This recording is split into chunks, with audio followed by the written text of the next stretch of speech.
नमस्कार, आप सभी देख रहे हैं इंडिया टीव्ही 9 न्यूज सच के साथ।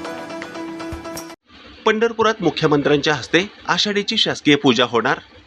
6 ते 21 जुलै दरम्यान पंढरपुरात श्री विठ्ठल रुक्मिणीची आषाढी यात्रा होणार असून 17 जुलै रोजी पहाटे 2:30 वाजता मुख्यमंत्र्यांच्या हस्ते शासकीय पूजा होणार आहे।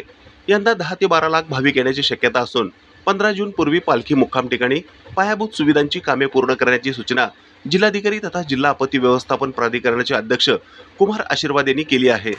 जिल्हा नियोजन समितीच्या सभागृहात आषाढी वारी संदर्भात पूर्वतयारी आढावा बैठक झाली।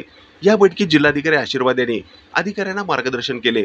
यावेळी पोलीस अधीक्षक शिरीष सर देशपांडे, अपर जिल्हाधिकारी तथा इन्सिडेंट कमांडर मोनिका सिंह ठाकूर, पंढरपूरचे उपविभागीय अधिकारी सचिन इतापे, श्री विठ्ठल रुक्मिणी मंदिर समितीचे मुख्य अधिकारी राजेंद्र शेळके, माळशिरस उपविभागीय अधिकारी विजया पांगारकर, पंढरपूरचे उपविभागीय पोलीस अधिकारी अर्जुन भोसले, पंढरपूर सार्वजनिक बांधकाम विभागाचे कार्यकारी अभियंता अमित निमकर, महावितरणचे अधीक्षक अभियंता पाटील, जिल्हा शल्य चिकित्सक डॉक्टर सुहास मुळे, जिल्हा नियोजन अधिकारी दिलीप पवार, जिल्हा आपत्ती व्यवस्थापन अधिकारी शक्ती सागर ढोले आदी उपस्थित होते।